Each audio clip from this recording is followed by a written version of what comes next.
салом тамошобинони гиромӣ, хулосаи хабарҳои муҳими 7 апрели тоҷикистонро аз пойгоҳи хабарии бомдод бароятон пешкаш мекунем. шурӯъ мекунем аз як нигоҳи кӯтоҳ ба сархати хабари муҳими рӯз дар ин барнома. вокуниши абдураҳмон 09 ба ҳукми модараш ин гуфт суд буд. путин барои музокирот бо президенти украина розӣ шудааст, вале бо чанд шарт. ҳар рӯз 284 нафар дар як сол беш аз 100 000 зодаи тоҷикистон шаҳрванди русия шуданд. домоду духтари Назарбоев дар як сол $2 миллиард пул кор карданд. 5 муҳоҷири тоҷикро аз боздоштгоҳҳои русия ба ватан меоранд. хариди ҷавоҳирот бо доллару еврои қалбакӣ ва ғорати пулу телефони як зан ва акнун тафсилоти хабарҳо. блогери ҷавони муқими олмон шерзод маҳмаҷонов маъруф бо тахаллуси абдураҳмон 09 рӯзи 7 апрел дар як паёми видеоии ихтисосӣ ба пойгоҳи хабари бомдод 6 сол ҳукми зиндони модарашро гуфт суд номид. ӯ гуфт аллакай пас аз яке аз видеоҳои аввалинаш кормандони мақомоти ҳифзи ҳуқуқи тоҷикистон таҳдидаш карда буданд ки ҳоло мо туро ба тоҷикистон меорем ва гуфт суд мекунем. абдураҳмон 09 гуфт 2 сол гузашт, маро бурдан натавонистам ва имрӯз ба ҷои ман модарамро гуфт суд карданд. ӯ гуфт мурофиаи додгоҳӣ нишон дод ки модари ӯ ба ягон созмони мамнӯъ, на ба гурӯҳи 24 ва на ба ҳизби наҳзати исломии тоҷикистон ҳамкорӣ надоштааст, балки ӯро фақат барои ибрози назар дар интернет ба 6 соли зиндон маҳкум карданд. инчунин маъно дорад ки ҳар кас фикраш аз назари мақомоти тоҷикистон фарқ мекунад экстремист аст, мегӯяд абдураҳмон 09. додгоҳи ноҳияи исмоили сомонии шаҳри душанбе рӯзи 7 апрел ҳамагӣ баъди чанд соати шурӯъи мурофиаи парвандааш шоҳида маҳмаҷоноваро, модари блогер абдураҳмон 09ро бо иттиҳоми ифротгароӣ ба 6 соли зиндон маҳкум кард. айбдоркунандаи давлатӣ барои ӯ аз додгоҳ 7 соли зиндон талаб карда буд. ифротгароии маҳмаҷонова тавре аз маводи парвандааш бармеояд аз нашри 2 шарҳ дар зери видеоҳо дар ютуб иборат будааст. радиои озодӣ ки хабарнигораш дар мурофиа тавонист иштирок кунад хабар дод ки наздикони шоҳида маҳмаҷонова аз ҳукми додгоҳ норӯзигӣ карда гуфтаанд аз он шикоят мебаранд. субҳи 7 апрел намояндаи додстонӣ дар мурофиа маҳмаҷоноваро ба он муттаҳам кард ки аз ақидаҳои созмонҳои дар тоҷикистон мамнӯи гурӯҳи 24 ва ҳизби наҳзати исломии тоҷикистон тарафдорӣ карда дар ютуб дар зери навори писараш абдураҳмон 09 ва ҳам як навори ислоҳ плюс муқобили сохтори давлатӣ дар тоҷикистон шарҳ навиштааст. тибқи иттилои дарёфтии озодӣ шоҳида маҳмаҷонова гӯё баъди моҳи майи соли 2021 ду бор дар ютуб шарҳҳои танқидӣ навиштааст. аз ҷумла як шарҳи ӯ дар рӯзи президент навишта шуда ӯ гӯё нисбат ба раҳбарияти олии кишвар ҳарфҳои таҳқиромез гуфтааст. шоҳида маҳмаҷонова дар мурофиаи додгоҳӣ гуфт ки худро гунаҳкор ҳисоб мекунад ва аз кардааш пушаймон аст. маълум нест ки ин эътирофи ӯ ихтиёрӣ аст ё зери фишор. шоҳида маҳмаҷонова гуфт моҳи июни соли 2021 бародарашро ки дар як қисми низомӣ кор мекард аз кор барканор карданд. наздиконаш ба маҳмаҷонова гуфтанд ки ӯро ба хотири хоҳарзодааш абдураҳмон 09 аз кор ронданд.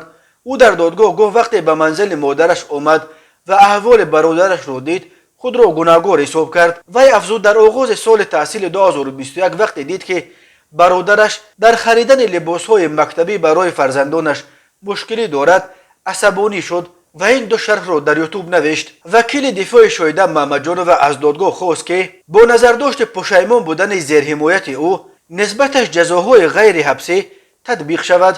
додрас баъди шунидани назари тарафҳо барои таҳияи ҳукм ба хонаи машваратӣ рафтааст. блогер шерзод маҳмаҷонов маъруф бо тахаллуси абдураҳмон 09 ки чанд сол боз дар олмон ба сар мебарад ва бо видеоҳояш дар мавзӯи манъи сатру ҳиҷоб дар тоҷикистон ном баровардааст, парвандаи модарашро ба фаъолиятҳои худ рабт медиҳад ва мегӯяд барояш гуфтанд ки агар ӯ қатъи фаъолияти блогерӣ кунад ва ба тоҷикистон баргардад модарашро раҳо хоҳанд кард. дар миёнаҳои моҳи январи соли 2022 кормандони ӯбуб телефони шоҳида маҳмаҷоноваро барои тафтиш гирифтанд ва рӯзи 3 феврал ӯро барои гирифтани телефонаш даъват карда ба ҳабс гирифтанд. вазорати корҳои дохила танҳо баъди як ҳафта боздошти шоҳида маҳмаҷоноваро тасдиқ кард ва гуфт нисбати шаҳрванд маҳмаҷонова шоҳида давлатҷоновна соли таваллудаш 1977 сокини шаҳри Вадат طبق طلبات ماده 307 الوه 3 قسم 2 تشکیل فعالیت تشکیلات اکستریمیستی کودکس جنایتی جمهوری تاجیکستان پرونده جنایتی آغاز کرده شده نامبرده به حبس پیشکی گرفته شده است. وزارت کارهای داخله همچنین گفته بود فرزند دستگیر شده محمد جانوف شیرزاد بلاگر و یا اینکه اپوزیسیونر نبوده بلکه برای صادر نمودن جنایت‌های خصوصیت اکستریمیستی تروریستی داشته در جستجو قرار دارد. تعقیب خویشاوندان فعالان اپوزیسیا و دیگر اندیشان موضوعی است که مقامات تاجیکستان برای آن پیوسته از سازمان‌های بین المللی حامی حقوق تنقید می شود، ولی مقامات جای داشتن کدام معرکه حساب شده تعقیب خویش و تبار منتقدان حکومت را رد می کند و می گویند که آنها در تاجیکستان آزادانه کار و زندگی دارند. پرزیدنت روسیه ولادیمیر پوتین برای مذاکرات با پرزیدنت اوکراین ولادیمیر زلنسکی در شهر بوداپشت پایتخت مجارستان یا ونگریا راضی شده است، ولی چند شرط گذاشته است. در این باره سروزیر مجارستان ویکتور اوربان در پی صحبت تلفنیش با پوتین خبر داد. اوربان نگفت که پوتین برای نشستن پشت میز مذاکرات با زلنسکی چه شرطها گذاشته است، ولی گفته می شود قرار است در مذاکرات بوداپشت صدر اعظم آلمان اولاف شولز و پرزیدنت فرانسه ایمانوئل ماکرون هم اشتراک کنند. ویکتور اوربان از انگشت‌شمار رهبران دولت‌های اروپا است که از پوتین حمایت می‌کند. روز چهارشنبه 6 اپریل صحبت تلفنی سروزیر مجارستان ویکتور اوربان و پرزیدنت روسیه ولادیمیر پوتین صحبت تلفنی انجام دادند. پوتین به اوربان برای آن زنگ زد است که او را به مناسبت پیروزیش در انتخابات پارلمانی تبریک کرد. انتخابات در مجارستان روز یکشنبه 3 اپریل دایر شد و حزب فیدس ویکتور اوربان اکثریت کرسی‌ها در پارلمان این کشور را به دست آورد. اوربان در این صحبت به پوتین پیشنهاد کرده است که در شهر بوداپشت مذاکرات او را با پرزیدنت اوکراین ولادیمیر زلنسکی با مقصد حل مناقشه بین روسیه و اوکراین برگزار کند. پاسخ مثبت بود، ولی پرزیدنت روسیه گفت که او شرط‌های مشخص دارد. گفت اوربان. سروزیر مجارستان شرط‌های گذاشته پوتین را آشکار نکرد، ولی گفت که او از پرزیدنت روسیه همچنان اعلان آتش بس را در اوکراین خواهش کرده است. خدمات مطبوعات کرمل خبر داد که در صحبت تلفنی پوتین و اوربان روابط روسیه و مجارستان بررسی شده. پوتین درباره وضع مذاکرات نمایندگان روسیه و اوکراین معلومات داده با اغوای دغلانه و بیروی رژیم کیف در شهر بوجه بهای اصولی داده است. کرمل در اطلاعیش درباره اظهار آمادگی پوتین برای مذاکرات با زلنسکی در بوداپشت چیزی نگفته است. رسانه‌های اروپایی خبر دادند که اوربان رئیس جمهوری فرانسه ایمانوئل ماکرون و صدر اعظم آلمان اولاف شولز را نیز به مذاکرات بوداپشت دعوت کرده است. بنا به گزارش تاس ویکتور اوربان در مرحله کنونی اعلان آتش بس در اوکراین را از همه ضروری شمرده گفته است. بعد آتش بس باید انجمن صلح اروپا دایر شود. اوربان از انگشت‌شمار رهبران اروپایی است که از پوتین پشتیبانی میکند. او از جمله توسط قلمرو مجارستان به اوکراین فرستادن سلاح و مهمات را منع کرده، همچنین مخالف تحریم کردن گاز و نفت روسیه است. اوربان همچنین گفته است که بوداپشت برای پرداخت پول گاز روسیه با روبل هم مشکلی ندارد. اگر روس‌ها میخواهند که پول گاز را با روبل بدهیم، ما با روبل خواهیم داد، گفته است او. روسیه 24 فوریه به اوکراین حمله کرد. طی بیش از 1.5 ماه جنگ‌ها در اوکراین از هر دو طرف چند هزار نفر کشته، میلیون‌ها نفر خانه و در خود را ترک کردند. بنا به آمار رسمی وزارت کارهای داخلی روسیه در طول سال 2021 735,000 خارجی شهروند روسیه شدند. بیش از نصف آنها یا قریب 376,000 زادگان اوکراین بوده. در جای سوم زادگان قزاقستان میآیند که سال گذشته قریب 50,000 آن شهروند روسیه شدند.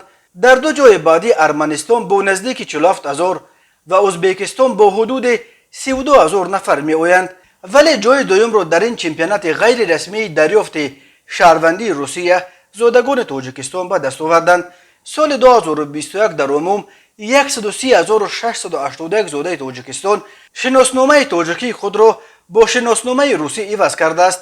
این 35% بیشتر از 63,389 نفر از تاجیکستان است که سال 2020 صاحب شهروندی روسیه شدند. به حساب میانه سال 2021 هر روز دست کم 284 تاجیکستانی شناسنامه تاجیکی خود را با شناسنامه روسی عوض کرده است.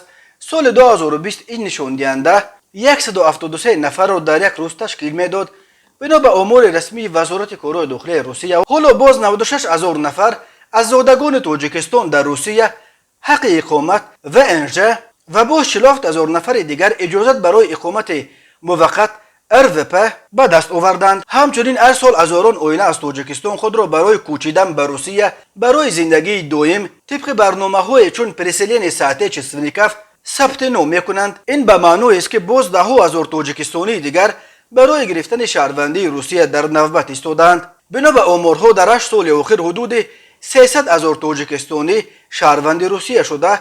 از سال 2000 به این طرف قریب 800,000 نفر از زادگان تاجیکستان سکونت دائمی در روسیه را اختیار کردند و اکثر آنها با اهل عائله‌هایشان شهروندی آن کشور را به دست آوردند. بار اول در سالهای آخر شماره آنها نیز در حال افزایش است که برای جستجوی زندگی بهتر خود را به کشورهای از روسیه نیز دورتر اروپا و امریکا میزنند. مقامات تاجیکستان هجرت مردم را به روند جوانشوی ربط میدهند و میگویند در شرایط دنیای معاصر قریب یگان کشور از این روند بیرون نمانده است. اما جامعه شناسان میگویند برای مردم تاجیک محبت به زادگاه در فرهنگ چند هزار سالش نقش بارز دارد و افزایش روند هجرت اهالی به خارج از سرچشمه‌های جدی‌تر و بیش از همه از احساس ناامیدی آنها به آینده بهتر در وطن منشأ میگیرد. تماشابینان عزیز، یادآور می‌شویم خلاصه مهمترین اخبار تاجیکستان را از پایگاه خبری بامداد تماشا دارید. برنامه را ادامه می‌دهیم. دینارا و تیمور قلیبایف دختر و داماد پرزیدنت سابق قزاقستان نورسلطان نظربایف در یک سال ثروت خود را به مبلغ 2 میلیارد دلار دیگر افزایش دادند. مجله امریکایی فوربس حجم دارایی‌های قلیبایف را 7.6 میلیارد دلار برآورد کرد و آنها را در بین 2668 میلیاردر دنیا مقام 778 گذاشته است. دیناره 54 ساله و شوهر 55 ساله او تیمور قلیبایف مالکان شرکت المیک می باشند که خلیق بانک بزرگترین بانک تجارتی قزاقستان به آن تعلق دارد. این خانواده همچنین مالک شرکت‌هایی است که مرکزهای بزرگ تجارتی و فراغتی را در شهرهای بزرگ قزاقستان در دست دارد. فرودگاه الماتا نیز از قلیبایف بود ولی او آن را سال گذشته به یک هلدینگ ترکی فروخت. رسانه‌ها نوشتند که مبلغ این قرارداد 365 میلیون دلار تشکیل داده است. بعد اعتراضهای خونین ماه ینور در قزاقستان که دست کم 238 کشته به جا گذاشت، دارایی‌های قلیبایف اساساً از حساب پایان رفتن نرخ سهمیه‌های خلقین بانک بیش از 1 میلیارد دلار کم شد و تا حد 6.2 میلیارد دلار فرآمد، ولی آنها توانستند که خیلی زود دارایی‌های خود را برقرار و حتی افزون کنند. در پی اعتراضهای ماه ینور که آن را بسیاری از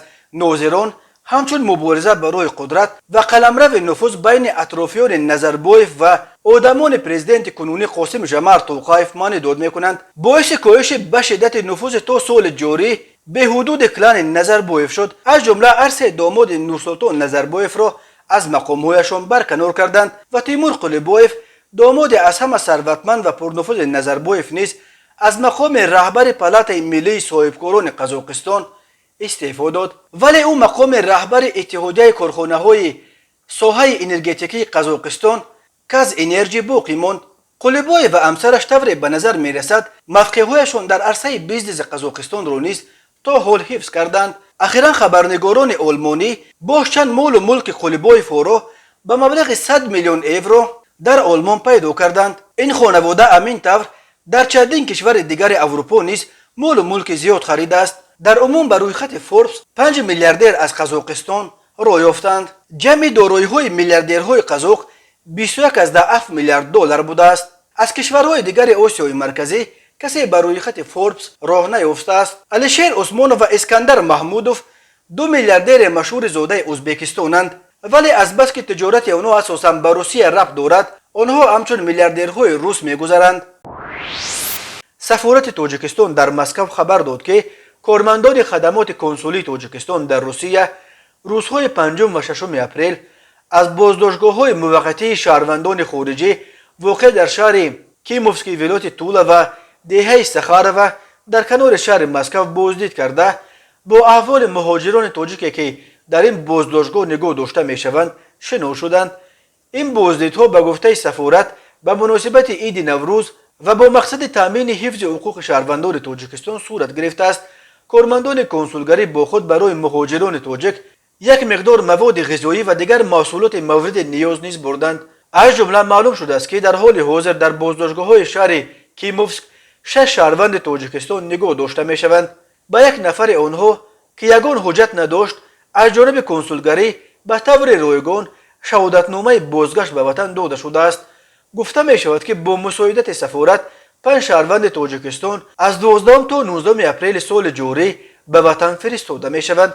کارمندان سفارت با راهبران این دو بازداشتگاه و با شهروندان بازداشت گردیده تاجیکستان ملاقات انجام داده به شهروندان دایر به طلبات قانون‌های عمل کننده روسیه در سمت مهاجرت اطلاع دادند و جهت در آینده تکرار نشدن قانون ویرانکنی‌ها وابسته به بود و باش در قلمرو روسیه توصیه و مصلحت‌ها دادند.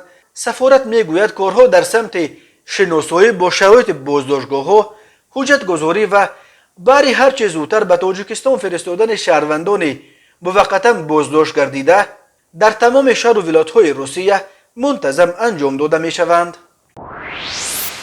و حالا یک مرور کوتاه به اخبار کریمینالی و حادثه‌های ناخوش روز.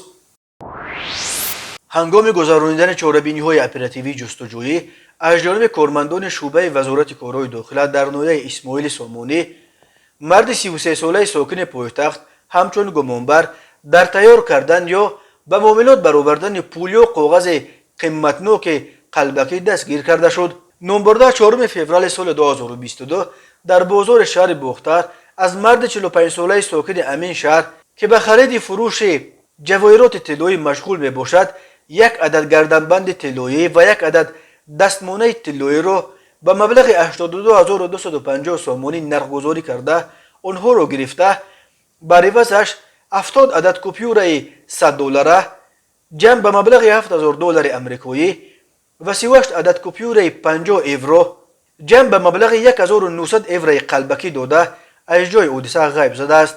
طبق خلاصه پیشنهاد نموده کارشناسان کپیورهای مذکور با طرز دستگاه چاپی رنگه با استفاده از تکنیک کامپیوتری ساخته شدند. اوید به این حالت تفتیشات ادامه دارد. هنگام گذرانیدن چاره‌بینی‌های اپراتیوی جستجویی از جانب کارمندان شعبه وزارت کارهای داخله در خط فرودگاه شهر دوشنبه مرد 30 ساله ساکن ناحیه قبادیان همچون گمانبر در صادر نمودن جنایت غارتگری دستگیر کرده شد. نامبرده 5 مارس سال 2022 تخمین ساعت 14:00 دقیقه برای آشکارا به خانه استقامتی زن 51 ساله ساکن پایتخت در آمده از آنجا یک عدد همیان که در داخلش 73000 سامانی و یک عدد تلفن موبیلی بوده است تصرف نموده از جای حادثه غیب زده است. باید به این حالت تفتیشات ادامه دارد. تماشابینان عزیز و گرامی، این بود مرور به خلاصه چند خبر مهم امروز تاجیکستان. خبر و گزارش های بیشتر از تاجیکستان و درباره تاجیکستان و اطراف آن را در سامانه پایگاه خبری بامداد در این نشانه پیگیری نمایید: www.bomdad.com. خوش باشید.